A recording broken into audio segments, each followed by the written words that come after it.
സമ്പത്തുണ്ടാകാനുള്ള ഒരു എളുപ്പ വഴി ഞാൻ പറഞ്ഞു തരാം. അള്ളാഹു ഈമാൻ തരുമാറാകട്ടെ. താത്താമാരൊക്കെ സ്വർണത്തിന് എന്താ പറയണേ? ജങ്കാർ, ബംഗാർ. ബംഗാർ ബക്കറ്റ് ഇട്, ഞാൻ പറഞ്ഞുതരാം ജങ്കാർ വാങ്ങാനുള്ള വഴി. എന്റെ പ്രിയപ്പെട്ട സഹോദരങ്ങളെ, പൈസ വേണോ? നിങ്ങൾക്ക് പണത്തിൽ ബർക്കത്ത് വേണോ? എന്റെ പ്രിയമുള്ളവരെ, മഹാനായ സാലിം റളിയല്ലാഹു തആല അൻഹു, സാലിം എന്ന് പറയുന്ന ഒരു ചെറുപ്പക്കാരൻ ഉണ്ടായിരുന്നു, സഹാബിയ. ഈ സാലിം എന്ന് പറയുന്ന യുവത്വത്തിന്റെ നടുവിലൂടെ നടന്നു പോകുന്ന ഈ ചെറുപ്പക്കാരൻ ഒരു ദിവസം ഇങ്ങനെ അന്യനാട്ടിൽ നിന്ന് വരുന്ന വഴിയിൽ കൊള്ളക്കാര് പിടിച്ചുകൊണ്ടുപോയി. കൊള്ളക്കാര് പിടിച്ചുകൊണ്ടുപോയിട്ട് അവര് പിടിച്ചുകൊണ്ടുപോയി. വാപ്പ തന്റെ പൊന്നാര മകനെ നോക്കിയിട്ട് കാണുന്നില്ല. മഹാനായ പ്രവാചകൻ സല്ലല്ലാഹു അലൈഹി വസല്ലമ തങ്ങളുടെ മുന്നിൽ പോയിട്ട് പറഞ്ഞു, നബിയെ, എന്റെ മകൻ സാലിമിനെ കാണുന്നില്ല നബിയെ, ആകെ പ്രയാസമാ, എന്റെ മകനെ കാണുന്നില്ല. പ്രവാചകന്റെ മുന്നിൽ പോയിട്ട് പരാതി പറഞ്ഞു. ആ സമയത്ത് പ്രവാചകൻ സല്ലല്ലാഹു അലൈഹി വസല്ലമ തങ്ങൾ പറഞ്ഞു, ഇത്തഖില്ലാഹ് വഅഖ്സിറു ലാ ഹൗല വലാ ഖുവത ഇല്ലാ ബില്ലാഹ്. മഹാനായ പ്രവാചകൻ സല്ലല്ലാഹു അലൈഹി വസല്ലമ തങ്ങൾ മകനെ കാണുന്നില്ല എന്ന് പ്രവാചകന്റെ അടുക്കൽ പോയി പരാതി പറഞ്ഞ വാപ്പാനോട് പറഞ്ഞു, അള്ളാനെ പേടിച്ച് ജീവിക്ക്, അള്ളാനെ പേടിച്ച് ജീവിക്ക്. ലാ ഹൗല വലാ ഖുവത ഇല്ലാ ബില്ലാഹ്. ഈ ദിക്ർ നിങ്ങൾ അധികമായിട്ട് പറയൂ എന്ന് നബിയിനാ റസൂലുള്ളാഹി. ഈ ദിക്ർ അധികമായിട്ട് പറയണം. ഏത് ദിക്ർ? ഒന്ന് പറഞ്ഞങ്ങായി ഉറക്കെന്ന് പറഞ്ഞേ, ലാ ഹൗല വലാ ഖുവത ഇല്ലാ ബില്ലാഹ്. അങ്ങനെ വാപ്പ വീട്ടിൽ പോയിരുന്നിട്ട് ഈ ദിക്റൊക്കെ പറഞ്ഞുകൊണ്ട് ഇങ്ങനെ ഇരിക്കുക. ഭാര്യയും ഭർത്താവും കൂടെ നോക്കുമ്പോ മകനെ കാണുന്നില്ല. അങ്ങനെ രാത്രി നോക്കിയപ്പോ ഒരു വലിയ ബഹളം കേൾക്കുന്നു വീടിന്റെ പുറത്ത്. വീടിന്റെ പുറത്ത് വലിയ ഒരു ശബ്ദം കേൾക്കുന്നു. വീടിന്റെ വാതിൽ ആരോ വന്നിട്ട് ഇങ്ങനെ വിളിക്കുക. രാത്രി വന്നിട്ട് വാതിലിൽ മുട്ട. അങ്ങനെ സാലിം റളിയല്ലാഹു തആല അൻഹുവിന്റെ വാപ്പ വാതിൽ തുറന്നു നോക്കിയപ്പോ സാലിം എന്ന് പറയുന്ന പൊന്നുമോൻ ചിരിച്ചുകൊണ്ട് വീടിന്റെ മുറ്റത്ത് നിൽക്കുന്നുണ്ട്. വീടിന്റെ കവാടത്തിന്റെ മുന്നിൽ ചിരിക്കുന്ന മുഖത്തോടെ നിൽക്കുന്നുണ്ട്. പാപ്പ വെളിയിലേക്ക് നോക്കിയപ്പോ 100 ഒട്ടകങ്ങള് അതിന്റെ ചുമടും ചുമന്നോട്ട് വീടിന്റെ മുമ്പിൽ നിൽക്കുക. 100 ഒട്ടകം, 100 ഒട്ടകങ്ങൾ അതിന്റെ ചുമടും തോളിൽ വെച്ചുകൊണ്ട് 100 ഒട്ടകങ്ങൾ വീടിന്റെ മുമ്പത്ത് നിൽക്കുക. വാപ്പ ചോദിച്ചെടാ സാലിം എവിടെ പോയിരുന്നു? അത് വാപ്പ കൊള്ളക്കാരനെ പിടിച്ചോണ്ട് പോയിരുന്നു. നീ എങ്ങനെ വന്നടാ? ഇതെന്താ ഈ കുതിരയൊക്കെ എവിടെ നിന്ന് കിട്ടി? സാലിം എന്ന് പറയുന്ന സഹാബി പറയുന്നു, വാപ്പാ, കൊള്ളക്കാരെല്ലാവരും കൂടെ കള്ളൊക്കെ കുടിച്ച് കടന്നപ്പോഴത്തേക്ക് ഞാൻ എല്ലാത്തിനും എടുത്തിട്ട് 4 എണ്ണം പൊട്ടിച്ചിട്ട് അവിടെ കടന്നൊക്കെ എടുത്തോണ്ടെങ്കിൽ വന്നതാ. കൊള്ളക്കാര് അവര് കള്ളു കുടിച്ചിട്ടിരിക്കുന്ന സമയം അവിടെ നിന്ന് കിട്ടിയവന്മാർക്കൊക്കെ 2 എണ്ണം കൊടുത്തിട്ട് അവിടെ നിന്നിരുന്ന കൊള്ളക്കാരെടുത്ത് വെച്ചിരുന്ന സർവ്വ സാധനങ്ങൾ ഞാനിഞ്ഞു കൊണ്ടുവന്നു. അപ്പൊ വാപ്പ പറഞ്ഞു, ഇത് ഈ വീടിനകത്ത് കയറ്റാൻ പറ്റത്തില്ല, കാരണം ഇത് നിന്റെതല്ല, ഇത് നിന്റെതല്ല. ഇല്ല വാപ്പ, ഇത് ഞാൻ അവിടെ നിന്ന് കൊണ്ടുവന്നതാ. അപ്പൊ പറഞ്ഞു, അന്ന് നബി സല്ലല്ലാഹു അലൈഹി വസല്ലമ തങ്ങളോട് ചോദിക്കാം. അങ്ങനെ രാവിലെ സാലിം റളിയല്ലാഹു തആല അൻഹുവിന്റെ വാപ്പ മുത്തി നബി സല്ലല്ലാഹു അലൈഹി വസല്ലമ തങ്ങളുടെ മുന്നിൽ പോയിട്ട് ഈ സംഭവം പറഞ്ഞു കൊടുത്തു. ആ സമയത്ത് മഹാനായ നബി സല്ലല്ലാഹു അലൈഹി വസല്ലമ തങ്ങൾ പറഞ്ഞു, അത് ലാ ഹൗലയ്ക്ക് അല്ലാഹു കൊടുത്ത പ്രതിഫലമാണെന്ന് നബി മുഹമ്മദ് മുസ്തഫ സല്ലല്ലാഹു അലൈഹി വസല്ലമ തങ്ങളുടെ മുന്നിലേക്ക് മഹാനായ സാലിം റളിയല്ലാഹു തആല അൻഹുവിന്റെ പിതാവ് കടന്നു ചെന്നിട്ട് പറയുന്നു, നബിയേ,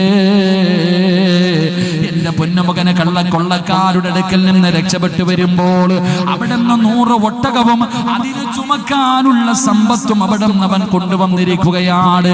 അത് എനിക്ക് വേണ്ട, അതെന്റെ മോൻ എടുക്കാൻ പാടില്ലല്ലോ.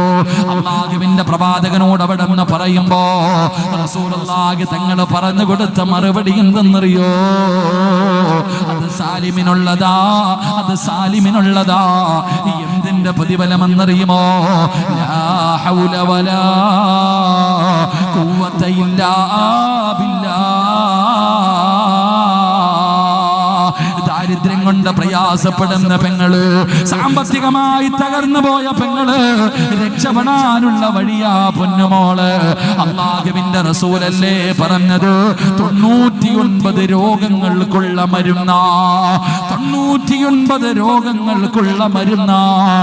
ലാ ഹൗല വലാ ഖുവത ഇല്ലാ ബില്ലാഹ്. ഒറ്റ ദിവസം കൊണ്ട് കോടീശ്വരനായി, ഒറ്റ ദിവസം കൊണ്ട് കോടീശ്വരനായ സഹാബിയുടെ ചരിത്രമാ. അതുകൊണ്ട് എന്റെ പ്രിയപ്പെട്ടവരോട് ഓർമ്മപ്പെടുത്തുകയാണ്, മഹാനായ ലുഖ്മാനുൽ ഹകീം റളിയല്ലാഹു തആല അൻഹു 4000 പ്രവാചകന്മാർക്ക് ഖിദ്മത്ത് ചെയ്ത ആ മഹാനാണ് പറയുന്നത്, ഞാൻ പഠിച്ച ഉപദേശങ്ങൾ 4 എണ്ണമാണ്. ഈ 4000 പ്രവാചകന്മാരിൽ നിന്ന് ഞാൻ പഠിച്ച 4 ഉപദേശങ്ങളിൽ ഒന്നാമത്തെ ഉപദേശം എന്തെന്നറിയുമോ? ഇൻകുന്ത ഫിസ്വലാത്തി ഫഹ്ഫിദ് ഖൽബക. നമസ്കരിക്കുന്ന സമയത്ത് നീ നിന്റെ ഹൃദയത്തിനെ സൂക്ഷിക്കണേ. രണ്ടാമത്തെ കാര്യം എന്തെന്നറിയുമോ? ഒന്നാമത്തെ കാര്യം, നീ ഇബാദത്ത് ചെയ്യുന്ന സമയത്ത് നീ അല്ലാഹുവിനെ സൂക്ഷിക്കണം. നിന്റെ ഹൃദയത്തിനെ നീ സൂക്ഷിക്കണം. നിന്റെ ഹൃദയത്തിനെ നീ സൂക്ഷിക്കണം. എന്നിട്ട് രണ്ടാമത് പറഞ്ഞ മറുപടി എന്താ? രണ്ടാമത് കൊടുത്ത ഉപദേശം എന്താ? ഒന്നാമതായിട്ട് പറഞ്ഞു, ഇബാദത്ത് ചെയ്യുന്ന സമയം നീ നിന്റെ ഹൃദയത്തിനെ സൂക്ഷിക്കണം. അള്ളാഹു നമുക്ക് ഈമാൻ തരുമാറാകട്ടെ. അള്ളാഹു ഈമാൻ തരുമാറാകട്ടെ. നിർത്താറായോ? 10:30 നിർത്താറായോ? 10:30 പറ ചങ്ങാതിമാരെ, നിർത്താറായോ? കറക്റ്റ് 1.5 മണിക്കൂറായി. ടൈം ടു ടൈം 10:29 9 മണിക്കാണ് ഞാൻ തുടങ്ങിയത്. അപ്പൊ കറക്റ്റ് 1.5 മണിക്കൂറായി. ചവിട്ടണോ? എന്നാ ഇത്തിരി കൂടെ പോണോ? 4 എണ്ണം ഉണ്ട്. 4 കാര്യങ്ങളുണ്ട്. ആ 4 എണ്ണത്തിൽ 2 എണ്ണം ഇന്ന് പറയാൻ, 2 എണ്ണം നാളെ പറയാം. അല്ലാഹു ഈമാൻ തരുമാറാകട്ടെ. ഒന്നീ നിർത്തിയിട്ട് പോകാൻ പാടില്ലല്ലോ. അപ്പൊ ഇൻഷാ അല്ലാഹ് ഇവിടുന്ന് വലിയ ദൂരം ഉണ്ടോ? അപ്പൊ നാളത്തെ ദൂരം ഉണ്ടോ? അപ്പൊ മൊബൈലിൽ കൂടെ കണ്ടാൽ മതി ഇൻഷാ അല്ലാഹ്. വേറെ പണിയൊന്നും ഇല്ലല്ലോ. നാളെ മൊബൈൽ എന്താ സ്ഥലത്തിന്റെ പേര്? ഗുണ്ടക്കല്ല്, ഉണ്ടക്കല്ലെന്ന് പറയണ പോലെ. അൽഹംദുലില്ലാ, എന്തിലാവട്ടെ, അല്ലാഹു ബർക്കത്ത് ചെയ്യുമാറാകട്ടെ. എന്റെ പ്രിയപ്പെട്ട സഹോദരങ്ങളെ, 2 മഹാനായ ലുഖ്മാനുൽ ഹകീം റളിയല്ലാഹു തആല അൻഹു പറയുകയാ. ഒന്നാമതായി അവിടെന്ന് പറയുന്നു, നീ നിന്റെ ഹൃദയത്തിലെ ഇബാദത്ത് ചെയ്യുന്ന സമയത്ത് നീ സൂക്ഷിക്കണം. രണ്ടാമത് പറയുകയാണ്, വഇൻ കുന്ത ഫി തആമി ഫഹ്ഫിദ് ഖൽഖക. രണ്ടാമത് പറഞ്ഞ ഉപദേശം എന്തെന്നറിയുമോ? 4000 പ്രവാചകന്മാർക്ക് ഖിദ്മത്ത് ചെയ്ത മഹാനാ പറയുന്നത്. 1000 വർഷക്കാലം ഈ ഭൂമിയിൽ ജീവിച്ചിരുന്ന ലുഖ്മാനുൽ ഹകീം തങ്ങളാണ് പറയുന്നത്. ഞാൻ അവിടെ നിന്ന് പഠിച്ച രണ്ടാമത്തെ ഉപദേശം എന്തെന്നറിയുമോ? മോനെ, ഭക്ഷണം കഴിക്കുമ്പോ കേൾക്കടാ ചെറുപ്പക്കാരാ, കേൾക്കു പെങ്ങള്, ഭക്ഷണം കഴിക്കുമ്പോ തൊണ്ടയുടെ താഴെ ഇറങ്ങുന്നതിനെ നീ സൂക്ഷിക്കട്. നീ നിന്റെ തൊണ്ടയെ സൂക്ഷിക്കട് എന്ന് പറഞ്ഞ, പച്ച മലയാളത്തിൽ പറഞ്ഞ, ഹറാമായ ഭക്ഷണമേ തൊണ്ടയ്ക്ക് താഴെ ഇറങ്ങുന്നത് നീ സൂക്ഷിക്കണേ മനുഷ്യ. ഹറാമ് തിന്നല്ലേ, ഹറാമ് തിന്നല്ലേ, ഹറാമ് കുടിക്കല്ലേ, ഹറാമായ ഭക്ഷണം നീ സൂക്ഷിക്കണേ എന്ന് മഹാനായ ലുഖ്മാനുൽ ഹകീം റളിയല്ലാഹു തആല അൻഹു പറഞ്ഞു തരുമ്പോ, ആരാ എന്ന് സൂക്ഷിക്കുന്നത്? ആരാണ് പടച്ചവനെ എന്ന് സൂക്ഷിക്കുന്നത്? ഹറാം കഴിക്കുന്നവരാണല്ലോ. ആരാ ഹറാമും ഹലാലും എന്ന് തിരിഞ്ഞു നോക്കുന്നത്? ഭക്ഷണം കഴിക്കുന്ന സമയം പരാജയപ്പെടും. അള്ളാഹു കാത്തിരക്ഷിക്കുമാറാകട്ടെ. അള്ളാഹു കാത്തിരക്ഷിക്കുമാറാകട്ടെ. ഇപ്പം ഹലാലും ഹറാമിനെ കുറിച്ച് ചർച്ച ചെയ്യുന്ന കാലമാണ്. നമ്മളല്ല, വേറെ ആൾക്കാർ.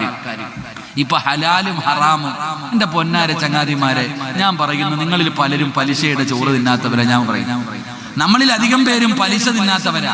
പക്ഷെ കടയിൽ പോയിട്ട് ഭക്ഷണം കഴിക്കുമ്പോ ചിക്കൻ ചുട്ടത്, പൊരിച്ചത്, വറുത്തത്, കരിച്ചത്, മന്തിയില്ലേ എന്ന ഈ ചിക്കൻ ഹലാലാണോ, എനിക്ക് തിന്നാൻ പറ്റുമോ എന്ന് ചോദിക്കണം എത്ര പേരുണ്ട്? അള്ളാഹു ഈമാൻ തരുമാറാകട്ടെ. 2 ഹജ്ജ് ചെയ്തിട്ടുണ്ട് ഹാജിയാര്, കടിച്ചു വലിക്കോ കടയിൽ പോയിരുന്നിട്ട്. എന്നാൽ നമ്മൾ ഓരോരുത്തരും, എടാ ചങ്ങാതി, ഹറാമായ ഭക്ഷണം കഴിച്ച അവന്റെ ദുആ സ്വീകരിക്കുവോ അല്ലാഹ്? പറ, എന്നെ അടിക്കാൻ തോന്നുന്നുണ്ടോ? എന്നെ അടിക്കാൻ തോന്നുന്നുണ്ടോ? പിന്നെന്തെങ്കിലും ഉണ്ടായിരിക്കണേ. ഹറാമായ ഭക്ഷണം ബിസ്മി പറയാതെ അറുത്ത് തിന്നാൻ പാടുണ്ടോ? തിന്നാൻ പാടുണ്ടോ? അത് പൊട്ടന്മാർക്ക് അറിയത്തില്ല, അതുകൊണ്ട് അവരെ പറയണം, അത് വേറെ വിഷയം. അപ്പൊ ഹറാമു ഹലാമുൻ വർഗീയതയുമായി ബന്ധപ്പെടുത്തുന്നു. പക്ഷേ വലിയ പെരുന്നാളിന് ഒളുഹിയ അറക്കും ഇല്ലേ? വലിയ പെരുന്നാളിന് ഒളുഹിയ അറക്കത്തില്ലേ? ഇവിടെ അറക്കുവോ? അറക്കും. ആ അറക്കണ സമയത്ത് പള്ളിയിലെ മോദി സാഹിബ് ബിസ്മി പറയാതെ അറുത്ത തിന്നാവോ? ആർക്കെങ്കിലും കൊടുക്കാൻ പാടുണ്ടോ? എന്ത് ചെയ്യണം അതിനെ? പോത്തല്ലേ, അറുത്തില്ലേ, ഇനിയിപ്പോ കളയാൻ പറ്റുമോ? തിന്നേക്ക ഇല്ലേ? അള്ളാഹിന് വേണ്ടി അറുത്ത മൃഗമല്ലേ? വലിയ പെരുന്നാളിന് ഇസ്മായിൽ നബി അലൈഹിസ്സലാമിനെ ഇബ്രാഹിം നബി അറക്കാൻ പോയതുപോലെ അതിന് പകരം അറക്കണതല്ലേ? അപ്പൊ അള്ളാഹുവിന് വേണ്ടി അറുത്തതാണ്. പക്ഷെ ബിസ്മി പറഞ്ഞില്ലെങ്കിൽ എന്ത് ചെയ്യണം? എന്റെ തമ്പുരാനെ എന്തെങ്കിലും ഒന്ന് പറ മനുഷ്യന്മാരെ, എന്ത് ചെയ്യണം? എന്ത് ചെയ്യണം? എടാ ഇവിടെ പള്ളിയിലിട്ടൊരു പോത്തിനെ അറക്കാല്ലേ ഇവിടെ ഇല്ലേ? മറ്റേനല്ലേ പറ്റാത്തത്? വലിയ പെരുന്നാളിൻ്റെ അന്ന് ഈ പള്ളിപ്പറമ്പിലിട്ടൊരു പോത്തിനെ അറുത്തു. പക്ഷെ അറുത്ത മനുഷ്യൻ എന്ത് ചെയ്തില്ല? ബിസ്മി പറഞ്ഞില്ല. എന്ത് ചെയ്യണം അതിനെ? എന്ത് ചെയ്യണം? മസല പറ. എന്ത് ചെയ്യണം മനുഷ്യ?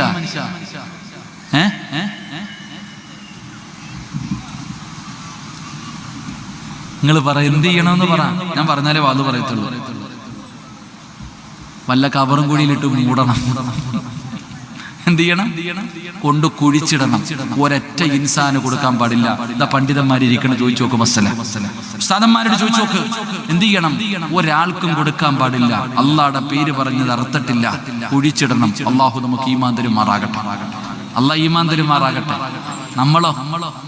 ആരാ ചോദിക്കുന്നത്? ഹറാമ് 40 ദിവസം ദുആയ്ക്ക് ഇജാബത്തില്ല. ഹറാമ് കഴിച്ച 40 ദിവസം ദുആയ്ക്ക് ഇജാബത്തില്ല. ചോദിക്കാറില്ല. ഞങ്ങളൊക്കെ ചില ആൾക്കാരെങ്ങനെ കടയിൽ പോയി ഭക്ഷണം ചോദിക്കുമ്പോൾ സ്റ്റാഫിനോട് ചോദിക്കും, ഞങ്ങൾക്ക് തിന്നാൻ പറ്റുമോ? ഹലാലാണോ? ഓ ഹലാലാണെന്ന് പറഞ്ഞാൽ അവന്റെ തലയിൽ വെച്ചേക്കും. അവൻ കള്ളം പറഞ്ഞ അവന്റെ തലയിരിക്കട്ടെ, നമുക്കെങ്കിലും രക്ഷപ്പെടാൻ പറ്റുമല്ലോ. എന്റെ പ്രിയപ്പെട്ട സഹോദരങ്ങളെ, ഹറാമ് കഴിക്കുന്നതിന് നമ്മൾ വല്ലാതെ ഭയപ്പെടണം. ഹറാമ് നിസ്സാരമല്ല. നിസ്സാരമായി കാണേണ്ട കാര്യമല്ല. അതിനാരും ഒരു പരിഗണന നൽകുന്നില്ല. പലിശ തിന്നുന്നവൻ മാത്രം ഹറാമ് തിന്നുന്നു. ബിസ്മി പറയാതെ അറുത്തത് തിന്നുമ്പോൾ കുഴപ്പമില്ല എനിക്ക് നിങ്ങൾക്കും. എന്റെ പ്രിയമുള്ള സഹോദരങ്ങളെ, നിസ്സാരമായി കാണേണ്ട കാര്യമല്ല. മഹാനായ നബി മുഹമ്മദ് മുസ്തഫ സല്ലല്ലാഹു അലൈഹി വസല്ലമ തങ്ങളാണ് പറയുന്നത്, നിങ്ങൾ ഹറാം കഴിക്കരുത്. നിങ്ങൾ ഹറാമിന്റെ ഭക്ഷണം നിങ്ങളുടെ ആമാശയത്തിലേക്ക്, തൊണ്ടയുടെ താഴേക്ക് കടന്നു പോയാൽ പടച്ചവരെ പിന്നെ നിന്റെ ദുആയ്ക്ക് ഉത്തരമില്ലല്ലോ, നിന്റെ ഇബാദത്ത് അല്ലാഹു സ്വീകരിക്കില്ലല്ലോ. എന്റെ പ്രിയപ്പെട്ട ഉമ്മമാരോട് ഉപ്പമാരോട് മഹാനായ നബി മുഹമ്മദ് മുസ്തഫ സല്ലല്ലാഹു അലൈഹി വസല്ലമ തങ്ങൾ, അല്ലാഹുവിന്റെ പ്രവാചകൻ സല്ലല്ലാഹു അലൈഹി വസല്ലമ തങ്ങൾ നമുക്ക് പഠിപ്പിച്ചു തന്നിട്ടുണ്ടല്ലോ. മഹാനായ പ്രവാചകൻ സല്ലല്ലാഹു അലൈഹി വസല്ലമ തങ്ങൾ, അല്ലാഹുവിന്റെ റസൂൽ മസ്ജിദുൻ നബവിയിൽ നമസ്കാരം നടക്കുകയാ. അല്ലാഹുവിന്റെ പ്രവാചകൻ മസ്ജിദുൻ നബവിയിൽ നമസ്കാരം കഴിഞ്ഞു. എല്ലാ ദിവസവും സുബഹി നമസ്കാരം കഴിയുമ്പോ പള്ളിയിൽ നിന്നൊരു സഹാബി ഇറങ്ങി ഓടുകയാ.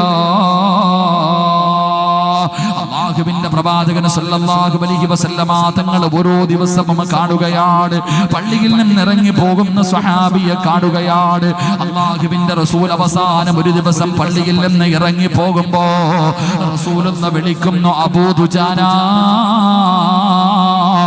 എന്തിനാ നീ പള്ളിയിൽ നിന്ന് ഇറങ്ങി ഓടുന്നത്? നിനക്ക് ദുആ ചെയ്യാനൊന്നുമില്ല, അല്ലാഹുവിനോട് ദുആ ചെയ്യാനൊന്നുമില്ല. നമസ്കാരം കഴിഞ്ഞാൽ ദുആയ്ക്ക് ഉത്തരം കിട്ടുന്ന സമയമാണല്ലോ. അബൂ ദുജാന റളിയല്ലാഹു തആല അൻഹു പറയുന്നു, നബിയേ, യാ റസൂലല്ലാഹ്, അല്ലാഹുവിന്റെ പ്രവാചകരെ, എന്തിനാണ് നമസ്കാരം കഴിഞ്ഞ് പെട്ടെന്ന് ഇറങ്ങി ഓടുന്നതെന്നറിയുമോ? എന്റെ വീടിന്റെ പരിസരത്ത് അയൽവാസിയുടെ ഒരു ഈന്തപ്പന മരം നിൽക്കുന്നുണ്ട് നബിയേ.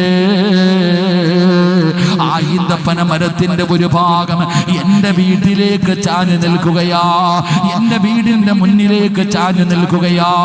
ആ ഈന്തപ്പഴങ്ങൾ എന്റെ വീടിന്റെ മുന്നിൽ വീഴുന്ന നബിയേ.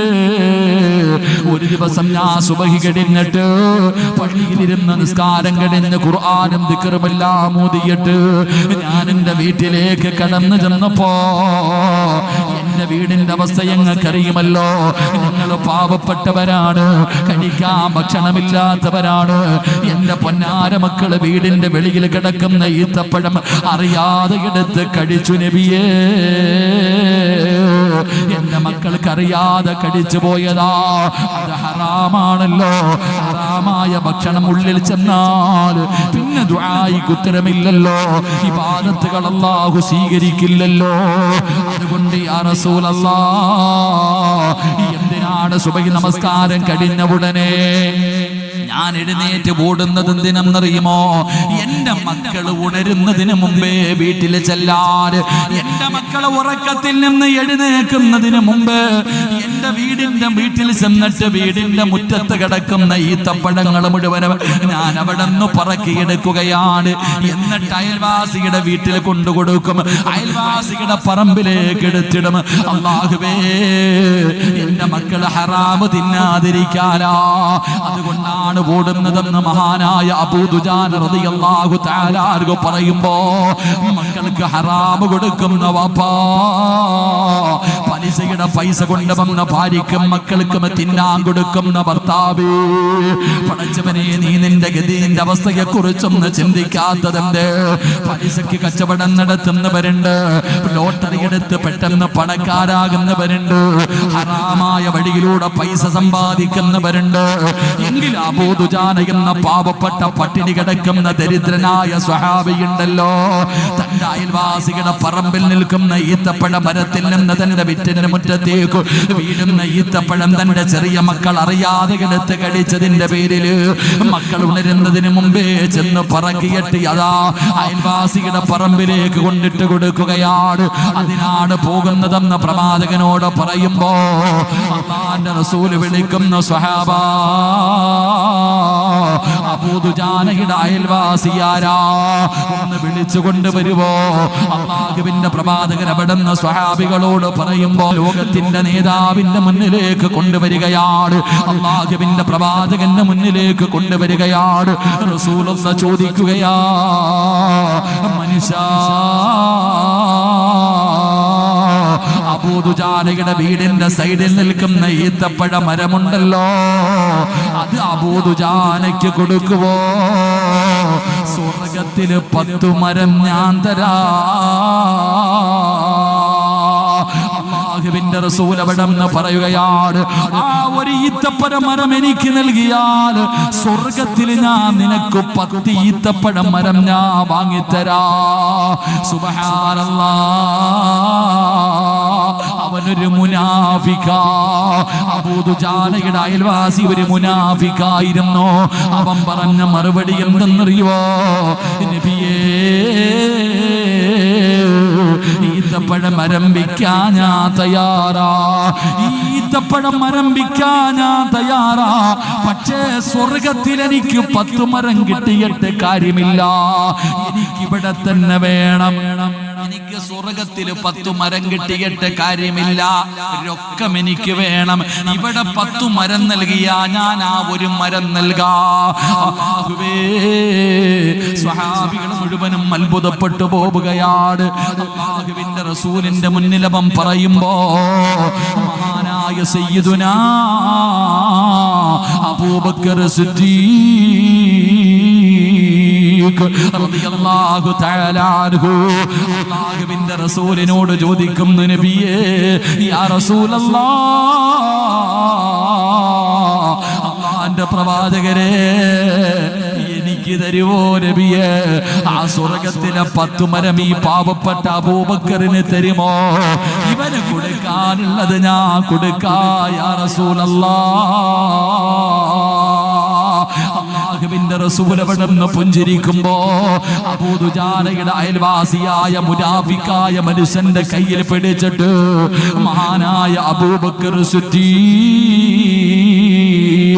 റളിയല്ലാഹു തആല അൻഹു തന്റെ ഈന്തപ്പന തോട്ടത്തിലേക്ക് കൊണ്ടുപോയി നിർത്തിയിട്ട് അവിടുന്ന് പറയുകയാ, ഏതാടാ നിനക്ക് വേണ്ടത്? ഈ കാണുന്ന ഈന്തപ്പന തോട്ടത്തിൽ നിനക്ക് ഇഷ്ടമുള്ള 10 എണ്ണം നീ എണ്ണിയെടുത്തോ. അബൂബക്കർ തങ്ങളെ കെട്ടിപ്പിടിക്കുകയാ. എന്തിനെന്നറിയോ? അല്ലാഹുവിന്റെ സ്വർഗത്തിൽ നീ എനിക്ക് 10 മരം വാങ്ങി തന്നവരാ. എന്റെ പ്രിയപ്പെട്ടവരെ, ഇന്ന് നമ്മളിൽ പലരും ഹറാം നോക്കാറില്ലല്ലോ. എങ്ങനെയും പണമുണ്ടാക്കണമല്ലോ, എങ്ങനെയും എങ്കിലും അത് എന്റെ ഭാര്യയുടെയും മക്കളുടെയും വയറ് നിറച്ചാ മതിയല്ലോ. അതുകൊണ്ടല്ലേ വളഞ്ഞ വഴിയിലൂടെ നമ്മൾ സഞ്ചരിക്കുന്നത്. എങ്കിലും നിനക്ക് നിന്റെ നാശമറിയാതെട്ടോ. നീ എങ്ങാണം മരണപ്പെട്ടു പോയി, നീ എങ്ങാണം മരണപ്പെട്ടു പോയി, 3 കഷ്ടം വെള്ളത്തുണിയിൽ നിന്റെ മയ്യത്തെ കുളിപ്പിച്ചിട്ട് നിന്നെ പൊതിയുമല്ലോ. നിന്റെ വീടിന്റെ അകത്ത് പുതച്ച് കിടക്കുന്ന ദിവസത്തെ കുറിച്ച് ചിന്തിക്കാത്തതെന്താ? എല്ലാവരും നിലവിളിക്കുകയാണ്. അവസാനം ഈ പള്ളിയുടെ സൈഡിലിരിക്കുന്ന മയ്യത്ത് കട്ടിലെന്ന് പറയുന്ന മോഡലില്ലാത്ത, എണ്ണയില്ലാത്ത, കോടികളുടെ വിലയില്ലാത്ത വാഹനമുണ്ടല്ലോ, നിന്റെ വീടിന്റെ മുന്നിലേക്ക് ചുമന്നുകൊണ്ട് വരികയാ. വീട്ടിലേക്ക് ഈ പള്ളിയുടെ ഏതോ ഒരു പരിസരത്തൊരു വാഹനമുണ്ട്. അത് നിന്റെ വീടിന്റെ മുന്നിൽ കൊണ്ടുവരികയാണ്. പടച്ചവനെ, 3 കഷ്ടം വെള്ളത്തുണിയുടെ മുകളിലേക്ക് നിന്നെ എടുത്ത് കിടത്തിയിട്ട് മൂക്കിന്റെ ദ്വാരം പഞ്ഞി കൊണ്ടടയ്ക്കുന്നേ. കാണേണ്ടവർ കണ്ടോ, ഇതാ പൊതിയുന്നേ. മയ്യത്തുകട്ടിൽ തോളിലേക്കുയരുന്നേ. പുരയ്ക്കുള്ളിലപ്പോൾ രോദനം ഉയരുന്നേ. അരുമക്കിടാങ്ങൾ വാപ്പയെ വിളിക്കുന്നേ. അതിനുത്തരം നൽകാതെ നീ കിടക്കുന്നേ. എല്ലാവരും കൂടെ ആ മയ്യത്ത് കട്ടിലെടുത്ത് വെച്ചിട്ട് നിന്നെ ചുമന്നുകൊണ്ട് വരികയാണ്. പള്ളികൾ കൊണ്ടുവന്ന് നമസ്കാരം കഴിഞ്ഞു. ഇട്ടിരിക്കുന്ന പള്ളിപ്പറമ്പില് 6 അടി മണ്ണെന്ന് പറയുന്ന ഖബറുണ്ടല്ലോ. ആ ഖബറിന്റെ അകത്തേക്ക് നിന്റെ മയ്യത്തിറക്കി വെച്ചു. എന്നിട്ട് എല്ലാവരും മിൻഹാ ഖലഖിനാകും വഫീഹാ നുഈദുകും വമിൻഹാ നുഖ്രിജുകും താറത്തൻ നുഖ്റാ എന്ന് പിടിമണ്ണ് വാരിയെറിഞ്ഞു. അവസാനം 2 ചെടികളും നട്ട് പള്ളിയിലെ മുഅദ്ദിന് 3 പ്രാവശ്യം വെള്ളമൊഴിച്ചു. മഅസ്സലാമാ എന്ന് പറഞ്ഞുകൊണ്ട് എല്ലാവരും പള്ളിപ്പറമ്പിൽ നിന്ന് ഇറങ്ങി പോകുമ്പോ, അല്ലാഹുവേ, 10 വയസ്സുള്ള, 12 വയസ്സുള്ള, 15 വയസ്സുള്ള പൊന്നാര മകനുണ്ടല്ലോ, വാപ്പ മരിച്ചു പോയല്ലോ. വാപ്പാരെ ഖബറിന്റെ അകത്ത് ഇറക്കി വെച്ചിട്ട് ആ ഖബറിന്റെ ചാരത്ത് നിന്നിട്ടവൻ കരയുകയാ. വാപ്പയുടെയും ഉമ്മയുടെയും ഖബറിന്റെ ചാരത്ത് നിന്നിട്ട് ആ പൊന്നാര മകൻ നെഞ്ചു പൊട്ടിയിട്ട് റബ്ബിനെ വിളിക്കുന്നു. അല്ലാ, എന്റെ വാപ്പയ്ക്ക് പുറത്തു കൊടുക്കണേ അല്ലാ. എന്റെ വാപ്പാടെ ഖബർ സ്വർഗമാക്കണേ അല്ലാ. എന്റെ ഉമ്മയുടെ മണ്ണറ മണിയറയാക്കണേ അല്ലാ. ഖബറിന്റെ ചാരത്ത് നിന്ന് നെഞ്ചു പൊട്ടിയിട്ട് കരഞ്ഞിട്ട് ദുആ ചെയ്യുമ്പോ അല്ലാഹു വിളിച്ചു പറയുന്നു, മോനെ, നിന്റെ ദുആ സ്വീകരിക്കില്ലടാ. മോനെ, നീ ചെറിയവനാണെങ്കിലും നിന്റെ ദുആ സ്വീകരിക്കില്ല. കാരണം നീ ധരിച്ചിരിക്കുന്നത് ഹറാമാ. നിന്റെ ശരീരത്തിലൂടെ ഓടുന്ന രക്തം ഹറാമാ. നീ തിന്നതും കുടിച്ചതും ഹറാമാ. ഹറാമ തിന്നവന്റെ ദുആയ്ക്ക് ഉത്തരമില്ലല്ലോ. പെട്ടെന്ന് പണക്കാരനാകാ, വളഞ്ഞ വഴിയിലൂടെ പണമുണ്ടാക്കുന്ന വാപ്പാ അവസാന പള്ളിപ്പറമ്പിന്റെ മണ്ണിനകത്ത് കിടക്കുന്ന സമയത്ത് നിന്റെ പൊന്നാര മക്കള് പോലും ദുആ ചെയ്താ നിനക്ക് ആ ദുആ കൊണ്ട് പ്രയോജനമുണ്ടാകില്ല എന്ന് പറഞ്ഞു തന്നത് മുത്തുനബിയല്ലേ. അതുകൊണ്ട് എന്റെ പ്രിയപ്പെട്ടവരോട് ഓർമ്മപ്പെടുത്തുകയാ, എന്റെ പ്രിയപ്പെട്ടവരെ, ഹറാമിന്റെ പണവുമായി വീടിന്റെ അകത്ത് കേറല്ലേ. ഹറാം എന്റെ സ്നേഹനിധികളായ ബാധകൾക്കാര് കടന്നു വന്ന ഈ നാട്ടിലുള്ള എന്റെ പ്രിയപ്പെട്ട ഉമ്മമാര്, പെങ്ങന്മാരെ, നിങ്ങളോട് സ്നേഹം കൊണ്ട് പറയുകയാ, അല്ലാഹുവിന്റെ റസൂൽ അവിടെന്ന് പറയുകയാ, റോഡിലൂടെ വഴിയിലൂടെ നടന്നു പോകുന്ന ഒരു പെണ്ണിനെ കാണിച്ചിട്ട് ലോകത്തിന്റെ നേതാവ് പറഞ്ഞു കൊടുക്കുന്നു, ആ പോകുന്ന പെണ്ണ് സ്വർഗത്തിലാ. പറയുന്ന പറയുന്നത് ലോകത്തിന്റെ നേതാവാണ്, അല്ലാഹുവിന്റെ പ്രവാചകനാണ് കാണിച്ചു കൊടുക്കുന്നത് സ്വർഗത്തിന്റെ അവകാശിയായ പെണ്ണിനെ കാണണോ? ആ പോകുന്ന പാവപ്പെട്ടവടെ സ്വർഗത്തിന്റെ അവകാശിയാ. അല്ലാഹുവിന്റെ റസൂൽ ആരെയാ കാണിച്ചു കൊടുത്തത്? ആയിഷാനയല്ല, ഖദീജയല്ല, ഫാത്തിമാനയല്ല, പിന്നെ ആരെയാ? പൊന്നുമോളെ, ഒരു വിറക് വെട്ടുകാരന്റെ ഭാര്യ, വിറക് വെട്ടിയിട്ട് ജീവിക്കുന്ന ഒരു പാവപ്പെട്ടവന്റെ ഭാര്യയെ കാണിച്ചിട്ട് ലോകത്തിന്റെ നേതാവ് കാണിച്ചു കൊടുക്കുന്ന സ്വർഗത്തിന്റെ അവകാശിയാ. പെണ്ണുങ്ങൾക്ക് അത്ഭുതമായി, ഇവളെന്ത് നന്മയാ ചെയ്യുന്നത്? റസൂലുള്ളാഹിയല്ലേ പറഞ്ഞത്? സഹാബി വനിതകളായ പെണ്ണുങ്ങൾ മുഴുവനും ആ പെണ്ണിന്റെ ചാരത്തേക്ക് ഓടിച്ചെന്നു. എന്നിട്ട് അവിടെന്ന് പറയുന്നു, മുത്തുനബി പറഞ്ഞു, നീ സ്വർഗത്തിലാണെന്ന്. നീ എന്ത് സൽക്കർമ്മമാ ചെയ്യുന്നത്? നീ എന്തെങ്കിലും പ്രത്യേകമായിട്ട് ചെയ്യാറുണ്ടോ? ആ പെണ്ണ് പറഞ്ഞു, നമസ്കാരം കുറവാ, ദിക്റുകൾ കുറവാ, ഒരുപാട് സൽക്കർമ്മമൊന്നും എന്റെ ജീവിതത്തിലില്ല. പിന്നെ ഞാൻ ഒരേ ഒരു കാര്യം ചെയ്യാറുണ്ട്, എല്ലാ ദിവസവും ഞാൻ പ്രത്യേകമായിട്ട് ഒരേ ഒരു കാര്യം ചെയ്യും. എന്തേ കാര്യമെന്നറിയോ? രാവിലെ വിറക് വെട്ടുന്നതിന് വേണ്ടി ജോലിക്ക് പോകാ. തന്റെ പ്രിയപ്പെട്ട ഭർത്താവ് വീടിന്റെ വെളിയിലിറങ്ങുമ്പോ ഈ പെണ്ണ് ഭർത്താവിന്റെ കയ്യിൽ പിടിക്കുകയാ. ടാറ്റ കൊടുക്കാനല്ല, ചുംബനം കൊടുക്കാനല്ല, രാവിലെ ജോലിക്ക് വേണ്ടി ഇറങ്ങി പോകുന്ന പ്രിയപ്പെട്ട ഭർത്താവിന്റെ കയ്യിൽ പിടിച്ചിട്ട് ആ സ്വാലിഹത്തായ പെണ്ണ് പറയുന്ന വാക്കെന്തെന്നറിയോ? ഹറാമിന്റെ ഭക്ഷണം കൊണ്ടുവരല്ലേ, ഹറാമിന്റെ പണം കൊണ്ടുവരല്ലേ, പട്ടിണി കിടക്കാൻ തയ്യാറാ, പച്ചവെള്ളം കുടിച്ച് കിടക്കാൻ തയ്യാറാ, ഹറാമിന്റെ ഭക്ഷണം എനിക്കും എന്റെ മക്കൾക്കും തിന്നാൻ തരരുത് എന്ന് തന്റെ ഭർത്താവിന്റെ കയ്യിൽ പിടിച്ചിട്ട് ഓർമ്മപ്പെടുത്തുന്ന പെണ്ണാ. അവൾക്ക് ആ പെങ്ങളെ സ്വർഗമുള്ളത്. അല്ലാതെ യവനെ കൊന്നിട്ടാണെങ്കിലും, പലിശക്കെടുത്തിട്ടാണെങ്കിലും, ലോൺ എടുത്തിട്ടാണെങ്കിലും, പണയം വെച്ചിട്ടാണെങ്കിലും, പിടിച്ചു പറിച്ചിട്ടാണെങ്കിലും എനിക്കും എന്റെ മക്കൾക്കും തിന്നാൻ തരണമെന്ന് പറയുന്ന പെണ്ണിന് നരകവാ. അങ്ങനെ ഒരു പെണ്ണാകാ നീ പാടില്ല, അങ്ങനെ ഒരു വിഭാഗത്തിൽ വരാ പാടില്ല. അതുകൊണ്ട് 4000 പ്രവാചകന്മാരുടെ കൂടെ നടന്ന മഹാൻ പറയുകയാ, മോനെ ഭക്ഷണം കടിച്ചോ, എന്ത് ഭക്ഷണം വേണമെങ്കിലും നീ കടിച്ചോ, പക്ഷേ തൊണ്ടയുടെ താഴേക്ക് ഹറാമിറക്കല്ലേ, ഹറാമ് കടിക്കല്ലേ, ഹറാമ് തിന്നല്ലേ, എങ്കിൽ ഖസറ ദുനിയാ വല്ലാഖിറ, നിന്റെ ദുനിയാവും ആഖിറവും നഷ്ടപ്പെടുകയാ. സർവ്വതും പോയി വാപ്പാ. പള്ളിയിൽ 5 നേരം നിസ്കരിക്കുന്ന പിതാവിന്റെ പോക്കറ്റിന്റെ അകത്ത് തെളിഞ്ഞിരിക്കുന്നത് 2000ന്റെ നോട്ടല്ല. കൊണ്ടോന്ന് എനിക്കറിയില്ല. ഞങ്ങളുടെ നാട്ടിലൊക്കെ പള്ളിയിൽ 1-ാമത്തെ സഫിൽ കാണും.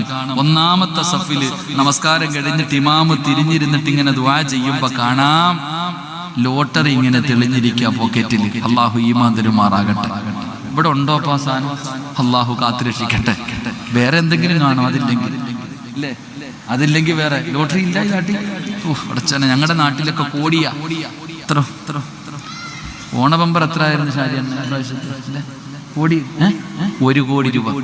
ഞാൻ ഇങ്ങനെ ചിന്തിക്കാറുണ്ട്, പലപ്പോഴും എൻ്റെ അടുത്ത് വന്ന് ചോദിച്ചിട്ടുണ്ട് ലോട്ടറി വേണോന്ന്. ഈ കോലത്തിരിക്കുമ്പോഴും വന്നിട്ടേക്കും വേണോന്ന്. ഞാൻ പറയുന്ന മറുപടി സൂക്ഷിക്കാൻ വയ്യാത്തോണ്ട. ഈ പൈസ എല്ലാം കൂടെ 1 കോടി രൂപ അടിച്ചാൽ ഞാൻ എന്ത് ചെയ്യില്ലേ? അള്ളാഹു കാത്തുരക്ഷിക്കുമാറാകട്ടെ. അപ്പഴും ചിലരൊക്കെ ചോദിക്കും, ഒന്ന് എടുത്തു നോക്കണം സിറാജ, ചിലപ്പോൾ നിനക്ക് വല്ല ഭാഗ്യം ഉണ്ടെങ്കിലോ. അങ്ങനെ പറയാറുണ്ട്. പക്ഷെ എടുത്തു കഴിഞ്ഞാൽ മസല മാറും. അള്ളാഹു കാത്തുരക്ഷിക്കുമാറാ. ലോട്ടറി എടുക്കാൻ പാടില്ല, പക്ഷെ എടുത്തിട്ട് അടിച്ചു കഴിഞ്ഞാൽ മസല മാറും, ഇല്ലേ? അപ്പൊ എന്താ മറുപടി പറയാ? ലോട്ടറി എടുക്കാൻ പാടില്ല, ഹറാമാ, പക്ഷെ എടുത്തു എന്ന് സങ്കല്പിക്കാം. അപ്പൊ 1 കോടി രൂപ അടിച്ചു. അപ്പൊ എന്നോട് ചോദിച്ചാൽ പറയും, അടിച്ചില്ല, ഇനിയിപ്പോ 1 കോടി രൂപ കളയാൻ പറ്റുമോ? പാവം കൊടുക്കാം. അള്ളാഹു കാത്തിരക്ഷിക്കുമാറാകട്ടെ. അതുകൊണ്ട് എൻ്റെ പ്രിയപ്പെട്ടവരോട് പറയുകയാ, ഈ തൊണ്ടയ്ക്ക് താഴെ നീ എന്തിറക്കുമ്പോഴും 1 മിനിറ്റ് നീ ചിന്തിക്കണം. അതെന്തുമാകട്ടെ. മഹാനായ സയ്യിദന അബൂബക്കർ സിദ്ദീഖ് റളിയല്ലാഹു തആല അൻഹു ഒരൽപ്പം പാല് കുടിച്ചതിന്റെ പേരിൽ വായിക്കകത്ത് കൈ കുത്തി ഇറക്കിയിട്ട് ഛർദിക്കുക. പടച്ചവനെ, ബ്ലഡ് വരുന്ന വായിലൂടെ, ബ്ലഡ് വരിക. ആ രീതിയിൽ പോലും കൈയിട്ടിട്ട് ഛർദിച്ച് എന്തിനാ? ഹറാം അകത്ത് പോയതിന്റെ പേരിൽ. എൻ്റെ പ്രിയപ്പെട്ട സഹോദരങ്ങളെ, നമ്മൾ സൂക്ഷിക്കാറില്ല. പല മാതാപിതാക്കളും പറയുന്നു, ഉസ്താദെ മക്കള് പറഞ്ഞാൽ അനുസരിക്കണില്ല. എങ്ങനെ അനുസരിക്കാനാ വാപ്പ? എങ്ങനെ അനുസരിക്കാനാ? ഹറാമല്ലേ മക്കൾക്ക് കൊടുക്കുന്നത്? മക്കൾ ഇട്ടിരിക്കണ വസ്ത്രം പോലും ഹറാമിന്റെ പൈസ കൊടുത്ത് വാങ്ങിയത്, ഹറാമിന്റെ പൈസ കൊടുത്ത് വാങ്ങിച്ച ഭക്ഷണമാ മക്കൾ കഴിക്കുന്നത്. രക്തം പോലും ഹറാമ്. പിന്നെ എങ്ങനാ? അള്ളാഹു നമ്മുടെ മക്കളെ സ്വാലിഹീങ്ങളാക്കി തരുമാറാകട്ടെ. അതുകൊണ്ട് എൻ്റെ പ്രിയപ്പെട്ട ഉമ്മ പെങ്ങന്മാരോട് പറയുന്നു, അൽഹംദുലില്ലാ, അള്ളാഹുവിന്റെ പള്ളിയുടെ കീഴിൽ ഇവിടെ ഒരു സ്കൂള് തുടങ്ങുകയാ. LKG UKG 1ാം ക്ലാസ് സ്റ്റാർട്ടിങ്. അൽഹംദുലില്ലാ. ചെറുപ്പത്തിലെ ഒരു ഉദാഹരണം ഞാൻ ചോദിക്കാം. ഉസ്താദിന്റെ ഇതൊക്കെ വന്നിട്ട് പറയും, ഉസ്താദെ എൻ്റെ മോൻ നന്നാവുന്നില്ല, ഉസ്താദെ ദുആ ചെയ്യാൻ. എപ്പോ? 15ാമത്തെ വയസ്സിൽ. പൊന്നാര ചങ്ങാതി ഒരു വാഴ വെച്ചു. ഇവിടെ ഞാനൊരു വാഴ വെച്ചു. ഈ വാഴ വളർന്നു, കൊലച്ചു, അങ്ങനല്ലേ പറയാ? പഴമായി. പഴമായപ്പോ പഴം ഇങ്ങനെ ഉണങ്ങിയിരിക്കുക. നല്ല പഴമായില്ല, പഴം ഇങ്ങനെ ഉണങ്ങിയിരിക്കുക. ഞാൻ അപ്പൊ പോയിട്ട് 1 ചാക്ക് വളം വാങ്ങിച്ചിട്ട് അതിന്റെ ചോട്ടി കൊണ്ടിട്ടിട്ട് കാര്യമുണ്ടോ? ഉണ്ടോ? പറ മനുഷ്യന്മാരുണ്ടോ? എന്താ ഇല്ലാത്ത? വാഴയ്ക്ക് വളമല്ലേ വേണ്ടത്? വാഴ കൊലച്ചു നിൽക്കുമ്പോ 1 ചാക്ക് വളം കൊണ്ടുവന്ന് അതിന്റെ ചുവട്ടിയിട്ടിട്ട് രാവിലെയും വൈകിട്ടും ടാങ്ക് ഇട്ട് വെള്ളം അടിക്കുക. കാര്യമുണ്ടോ? പോയി ഫായിദ നെയ്യേ. എപ്പോ എന്ത് ചെയ്യണമായിരുന്നു? എന്ത് ചെയ്യണമായിരുന്നു? പറ, ഞാൻ എന്താ ചെയ്യേണ്ടത്? പറ, ഞാൻ എന്ത് ചെയ്യണമായിരുന്നു? ആദ്യം ഞാൻ ചിന്തിക്കണം, ഈ കിടക്കണ പൊട്ടത്തറയ്ക്കകത്ത് വാഴ വെച്ചാൽ കിളിക്കുമെന്ന് ആദ്യം ചിന്തിക്കണ്ട. ഈ കാണുന്ന ഈ സ്ഥലത്ത് ഞാനൊരു വാഴ വെച്ചാൽ ആ വാഴ കിളിക്കുമോ എന്ന് ആദ്യം ഞാൻ നോക്കണമായിരുന്നു. അപ്പൊ കിളിക്കും. അൽഹംദുലില്ലാ, ഒരു നല്ല തൈ കൊണ്ടുവന്നു. ഏത് വെക്കണം? നല്ലത് പോകണം. ഏതെങ്കിലും ഏത്തപ്പഴം വേണോ, അല്ലെങ്കിൽ ചുമന്ന പഴം വേണോ, കറുത്ത പഴം വേണോ? നല്ല പഴമൊക്കെ ഉണ്ട്. അപ്പൊ നല്ലൊരു കാ മേടിച്ചു കൊണ്ടുവന്ന് ഇവിടെ വെച്ചു, വളവൊക്കെ ഇട്ടു, വെള്ളം ഒഴിച്ചു, രാവും പകലും നോക്കി നോക്കി നോക്കി എല്ലാം ചെയ്തു. അല്ലപ്പോ മനസ്സിലാക്കിയിട്ടുണ്ടാവും. ഞാൻ പറഞ്ഞ കാര്യം, നല്ല മക്കളെ വേണമെന്ന് പറഞ്ഞാൽ 1 ദിവസം കൊണ്ട് പറ്റൂല. നല്ല മക്കളെ കിട്ടണമെങ്കിൽ ആദ്യം എന്ത് ചെയ്യണം? മഹാനായ സയ്യിദന ഉമർ ഇബ്നുൽ ഖത്താബ് റളിയല്ലാഹു തആല അൻഹു, ഉമർ റളിയല്ലാഹു തആല അൻഹുവിന്റെ മുന്നിൽ ഒരു വാപ്പ തന്റെ മകന്റെ കയ്യെ പിടിച്ചോണ്ട് വരുക. ഉസ്താദിന്റെ അടുക്ക വരുന്ന പോലെ ഇപ്പോഴും വരും. ഒന്ന് തലയെ പിടിച്ച് ഓത് ഉസ്താദേ, ഒരു ചരട് ഓതിക്കൊട്ട് ഉസ്താദേ. ഉമർ റളിയല്ലാഹു തആല അൻഹുവിന്റെ മുന്നിൽ വാപ്പ മകനെയും പിടിച്ചോണ്ട് വന്നിട്ട് പറയണ, കുരുത്തക്കേട്, പറഞ്ഞ അനുസരിക്കണില്ല, എന്നെ ബഹുമാനിക്കണില്ല, എന്നെ അടിക്കാൻ വരുന്നു, ഒന്ന് ഉപദേശിക്കാൻ.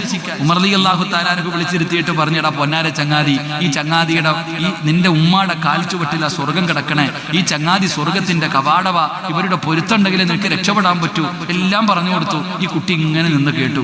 കുരുത്തക്കെട്ടവനാണെങ്കിലും അനുസരണയോടെ കേട്ടു. അതങ്ങനെയാണ് ചില മക്കള് ഉസ്താദന്മാരുടെ മുന്നിൽ വരുമ്പോ ഇങ്ങനെ നിൽക്കും. അവന്റെ മുടി പറവയെ പോലെ പറക്കുന്നുണ്ടാകും. 2 സൈഡും മുടി കടന്നാലും ഉസ്താദിന്റെ മുന്നിൽ വരുമ്പോ എന്തൊരു താഴ്മയെന്നറിയും. അപ്പൊ ഉമർ തങ്ങൾ ഇതെല്ലാം പറഞ്ഞു കൊടുത്തു. ഇവ ഇങ്ങനെ നിന്ന് കേട്ടു. എന്നിട്ട് അവസാനം വാപ്പ വിചാരിച്ചു ഇവ നന്നായെന്ന്.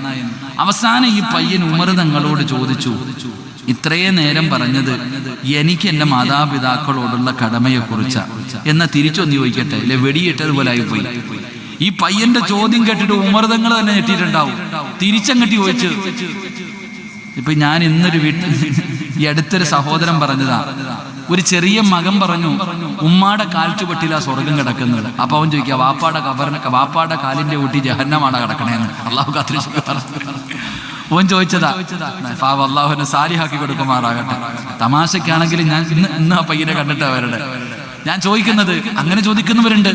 അപ്പൊ ഈ ചെറുക്കൻ ഉമർ റളിയല്ലാഹു തആല അൻഹുവിനോട് ചോദിച്ചു, തങ്ങളെ എന്റെ വാപ്പായ്ക്ക് എന്നോട് വല്ല കടമയുണ്ടോ? ഇത്ര നേരം തിരിച്ചാ പറഞ്ഞു, ഇനിയുണ്ടോ? ഉമർ റളിയല്ലാഹു തആല അൻഹു പറഞ്ഞു, 3 കടമയുണ്ട് മോനെ. എന്താ തങ്ങളെ? ഒന്നാമത്തെ കടമ, നിനക്ക് നല്ല ഒരു ഉമ്മാനെ തരണം. 2, നല്ല പേരിടണം. 3, നിനക്ക് അദബ് പഠിപ്പിച്ചു തരണം. ഇവൻ പറയാ, ഇത് 3 എന്റെ വാപ്പ ചെയ്തിട്ടില്ല. ഈ പറഞ്ഞ 3 കാര്യം ഒന്നെന്തേ, അള്ളാനെ പേടിയുള്ള ഒരു ഉമ്മയെ കൊടുക്കണം. എന്റെ ഉമ്മയാണെങ്കിൽ മുസ്ലിം പോലും അല്ല, ഒരു മജൂസിയുടെ അടിമയാ. പിന്നല്ലേ എന്റെ ഉമ്മ മുസ്ലിം പോലും അല്ല. അതാ പറഞ്ഞത്, ഈ ഇവിടെ വാഴ വെച്ചാ കിളിക്കുമോ നോക്കണമെങ്കിൽ ആദ്യം കെട്ടുന്ന പെണ്ണിന് ദീനുണ്ടോ നോക്കണം. അതാ പറഞ്ഞേ, അള്ളാന്റെ റസൂൽ സല്ലല്ലാഹു അലൈഹി വസല്ലം തങ്ങൾ പറഞ്ഞതല്ലേ, ദീനുള്ള ഫളുഫറു ബിദാത്തിദ്ദീൻ. ഖുർആൻ പറഞ്ഞല്ലോ, നല്ല കൃഷിയിടത്തിൽ വിത്തിറക്ക് നല്ല വിളവ് കിട്ടും. അള്ളാഹു ഈമാൻ തരുമാറാകട്ടെ. അപ്പൊ ആ പയ്യൻ പറഞ്ഞു, 1 എന്റെ ഉമ്മ മുസ്ലിം പോലും അല്ല, 2 നല്ല പേരിടണം, 2 നല്ല പേരിടണം. ഇവൻ പറയും, എന്റെ വാപ്പ എനിക്കിട്ടേക്കുന്ന പേര് കരിവണ്ടെന്ന. എന്നാ പേരെന്നറിയോ? ജ്വാല പറയണേ, കരിവണ്ടെന്ന് പറയും. അതെന്തെന്നറിയില്ല, ഈ വെട്ടത്തിലൊക്കെ ഇങ്ങനെ പറന്നു വരുന്ന ഒരു കറുത്ത വണ്ടുണ്ട്, ചിറകൊള്ള. ഇവിടെ എന്ത് പേര് പറയുന്നത് എനിക്കറിയില്ല. വാപ്പ ഇട്ടിരിക്കണ പേരതാ. നിന്റെ ഇങ്ങോട്ട് നോക്കിയ ചിരിക്കണില്ലേ? സ്വന്തം മക്കളുടെ പേരിന്റെ അർത്ഥം അറിയണ വാപ്പമാരൊന്ന് കൈപൊക്കിക്ക്. ആരെങ്കിലും ഒന്ന് പൊക്കറോ? ശരി പോട്ട്, നിങ്ങളുടെ പേരിന്റെ അർത്ഥം അറിയണവരൊന്ന് കൈവെക്ക്. സ്വന്തം പേരിന്റെ അർത്ഥം അറിയണവര് നിങ്ങളാ ചിരിക്കണേ.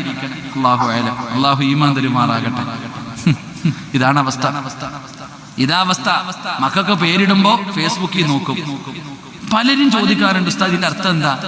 ഞാൻ ചോദിക്കുക, എന്നോട് പേര് പറയുമ്പോൾ ചോദിക്കുന്ന ഫേസ്ബുക്കിലെ അർത്ഥം ഉസ്താദന്മാരോടൊന്നും ചോദിക്കത്തില്ല.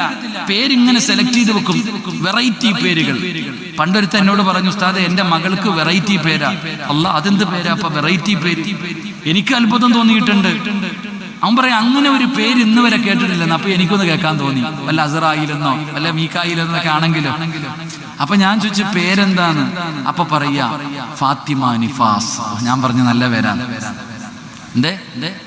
എന്താ പേര്? ഫാത്തിമ നിഫാസ്. ഫാത്തിമ എന്ന് പറഞ്ഞ മുത്തുനബിയുടെ മോളുടെ പേര്. നിഫാസ് എന്ന്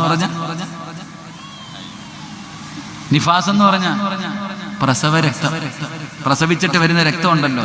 ഞാൻ പറഞ്ഞ അടുത്തതിന് ഹൈലൊന്നും കൂടിടാൻ. അപ്പൊ പിന്നെ ഹീനാൻ പേച്ചിക്ക് മരപ്പട്ടി കൂട്ടണം. ചിരിക്കൊന്നും വേണ്ട, നിന്റെ മക്കൾക്കിട്ടിരിക്കുന്ന പേരിന്റെ അർത്ഥം ഒന്ന് ഗൂഗിളിൽ അടിച്ചു നോക്ക്. പള്ളിയിൽ ഉസ്താദിന്റെ അടുക്ക വന്നിട്ട് നിന്റെ സ്വന്തം മക്കളുടെ പേരിന്റെ അർത്ഥം ചോദിച്ചു നോക്ക്. അല്ലാഹു അഅലം, അല്ലാഹു കാത്തിരക്ഷിക്കുമാറാകട്ടെ. അപ്പൊ മോൻ പറഞ്ഞ മറുപടി, ഉപ്പാ തങ്ങളെ, എന്റെ വാപ്പ എനിക്കിട്ടിരിക്കുന്ന പേര് കരിവണ്ടെന്ന. 3, എന്റെ വാപ്പ ഇന്ന് വരെ ഖുർആനിലെ ഒരക്ഷരം എന്നെ പഠിപ്പിച്ചിട്ടില്ല. ഖുർആനിലെ ഒരക്ഷരം പോലും എന്റെ വാപ്പ എന്നെ പഠിപ്പിച്ചിട്ടില്ല. എന്റെ പ്രിയപ്പെട്ട സഹോദരങ്ങളെ, അങ്ങനെയുള്ള മക്കള് നാളെ നിനക്കെതിരായില്ലെങ്കിലല്ലേ ഉള്ളൂ. അതുകൊണ്ട് എൻ്റെ ഉമ്മമാരോട് ഞാൻ പറയുന്നു, ഈ പള്ളിയുടെ കീഴിൽ നടക്കുന്ന ദീനീപരമായിട്ടുള്ള ഒരു സ്കൂളിന് തുടക്കം കുറിക്കുകയാണ്. അൽഹംദുലില്ലാ, രാവിലെ ഫാത്തിഹ ഓതിയിട്ട് തുടങ്ങും. ചിന്തിച്ചു നോക്കിച്ചു, അള്ളാന്റെ ഖുർആൻ ഫാത്തിഹ ഓതിയിട്ട് തുടങ്ങുന്നു. അൽഹംദുലില്ലാ, നല്ല കാര്യങ്ങൾ പഠിപ്പിക്കുന്നു. ദുനിയാവും വേണം, ആഖിറവും വേണം. റബ്ബന ആതിനാ ഫിദ് വമിൻഹും മയ്യഖൂലു റബ്ബന ആതിനാ ഫിദ് ദുനിയാ ഹസന. ഖുർആൻ സൂറത്തുൽ ബഖറ പറഞ്ഞു, 2 സൈസ് മാതാപിതാക്കളുണ്ട്. ഒന്നാമത്തെ മാതാപിതാക്കൾ ദുആ ചെയ്യുന്നത് റബ്ബന ആതിനാ ഫിദ് ദുനിയാ ഹസന, ദുനിയാവിലെല്ലാം വേണം, ആഖിറം വേണ്ട. എന്നാൽ രണ്ടാമതൊരു വിഭാഗമുണ്ട്, വമിൻഹും മയ്യഖൂലു റബ്ബന ആതിനാ ഫിദ് ദുനിയാ ഹസന വഫിൽ ആഖിറതി ഹസനതൻ വഖിനാ അദാബന്നാർ. അരപ്പാവാടയിട്ട് തൊഴുതുകൊണ്ട് നിൽക്കണം. സ്കൂളിൽ വിട്ട് നിന്റെ മക്കളെ പഠിപ്പിക്കുന്നു. നിസ്കരിക്കാൻ വിടുവോ സ്കൂളിൽ? നീയൊക്കെ ചിന്തിക്കണം, നിന്നെയൊക്കെ അല്ല വെറുതെ വിടുവോ? നീ സ്കൂളിൽ മക്കളെ പഠിപ്പിക്കാൻ വിടുന്നു. എത്ര സ്കൂളിലാ വെള്ളിയാഴ്ച ജുമാ നിസ്കരിക്കാൻ അനുവാദം കൊടുക്കുന്നത്? നിങ്ങളുടെ മക്കൾ പഠിക്കുന്ന സ്കൂളുകളിൽ വെള്ളിയാഴ്ച പോലും നിസ്കരിക്കാൻ 5 വഖത്ത് ളുഹറും അസ്റും എന്റെ നിന്റെ മക്കൾക്ക് നിസ്കാരം ഇല്ലേ? ളുഹർ അസ്ർ നമസ്കരിക്കാൻ അൽഹംദുലില്ലാ ഇങ്ങനെയുള്ള സ്ഥാപനങ്ങളാകുമ്പോൾ, സ്കൂളുകളാകുമ്പോൾ എല്ലാം ഇവിടെ പഠിപ്പിക്കുന്നല്ലോ. നല്ല കാര്യങ്ങൾ പഠിപ്പിക്കുന്നു, ദുനിയാവും ആഖിറവും. അൽഹംദുലില്ലാ, എത്രയോ സ്ഥാപനങ്ങൾ, ഹുദവികൾ, വാഫികൾ, എത്രയോ പേര് ഡോക്ടറും എഞ്ചിനീയറും എത്രയോ വലിയ വലിയ തലങ്ങളിലേക്ക് എത്തുന്നു. എല്ലാം പഠിപ്പിക്കുന്നുണ്ടല്ലോ, പഴയതുപോലൊന്നുമല്ലല്ലോ. അപ്പൊ അൽഹംദുലില്ലാ, നിങ്ങളുടെ ജമാഅത്തിന്റെ കീഴിൽ ഇങ്ങനെ ഒരു സ്കൂൾ നടക്കുമ്പോൾ അൽഹംദുലില്ലാ, എൻ്റെ മക്കളെ ഞാൻ അവിടെ വിട്ട് പഠിപ്പിക്കും. എൻ്റെ മക്കള് ദുനിയാവിലും ആഖിറത്തിലും ഉപകരിക്കുന്ന മക്കളാകണം. നാളെ എന്നെ സ്വർഗത്തിൽ കൊണ്ടുപോകുന്ന മക്കളാകണം. എൻ്റെ കണ്ണിന് കുളിർമയുള്ള മക്കളാകണം. എൻ്റെ മക്കള് കാരണം കണ്ണുനീര് കുടിക്കേണ്ട ഒരു ഗതികേട് എനിക്ക് വരാൻ പാടില്ല എന്ന് ഓരോ മാതാപിതാക്കളും തീരുമാനിക്കും. ആദ്യം ചെയ്യേണ്ടത്, എൻ്റെ പ്രിയപ്പെട്ടവരെ എല്ലാവരും, കമ്മിറ്റിക്കാരുൾപ്പെടെ, ഷെരീഫുക്ക ഉൾപ്പെടെ, ഞാൻ അങ്ങനെ പറയും, ഷെരീഫുക്കായുമായിട്ട് അത്രയും ഒരു ബന്ധം. ആദ്യം മാതൃകയാകേണ്ടത് വീട്ടിലെ മക്കളെയൊക്കെ കൊണ്ടുവിടണം കേട്ടോ. ഷെരീഫുക്ക പോയാ മക്കളെയും പഠിപ്പിക്കാനൊക്കെ വിടണോ? അൽഹംദുലില്ലാ അൽബിറിലൊക്കെ പഠിപ്പിക്കുന്ന ചങ്ങാതിമാര് അൽബിറിൽ വിടുന്നവരുണ്ട്. ഞാൻ പറയുന്നത് ചെറുപ്പത്തിലെ കൊച്ചിലെ ശീലം ചുടലവരെ ഇരിക്കുന്നതാണ് എൻ്റെ പ്രിയപ്പെട്ടവരെ കൂടെ നിൽക്കുന്നത്. അതുകൊണ്ട് അൽഹംദുലില്ലാ ഈ നാട്ടിലെ എൻ്റെ ഉപ്പമാരോട്, എൻ്റെ ഉമ്മമാരോട് ഞാൻ പറയുന്നു, നീയാണ് നൊന്ത് പ്രസവിച്ചത്. ഭർത്താവിന് നിന്റെ വേദനയെക്കുറിച്ച് അറിയില്ല. അത്രയും കഷ്ടപ്പെട്ടോ നീ വളർത്തിയ നിന്റെ മക്കൾ, ആ മക്കള് നാളെ പടച്ച റബ്ബിന്റെ കോടതിയിൽ വരുമ്പോ ഖുർആൻ പറയുന്നുണ്ട്, അള്ളാഹുവിന്റെ പരിശുദ്ധമായ ഖുർആൻ പറയുന്നു, ചില മക്കൾ അള്ളാഹുവിനോട് പറയും, പടച്ചവനെ എൻ്റെ കാല് പൊള്ളുന്നു റബ്ബേ, എൻ്റെ കാല് പൊള്ളുന്നു റബ്ബേ, എൻ്റെ ഉമ്മാനെ ഒന്ന് മലത്തി കടത്തിത്താ അല്ലാ, ആ നെഞ്ചത്ത് കയറി ഞാനൊന്ന് നിൽക്കട്ടെ അല്ലാ.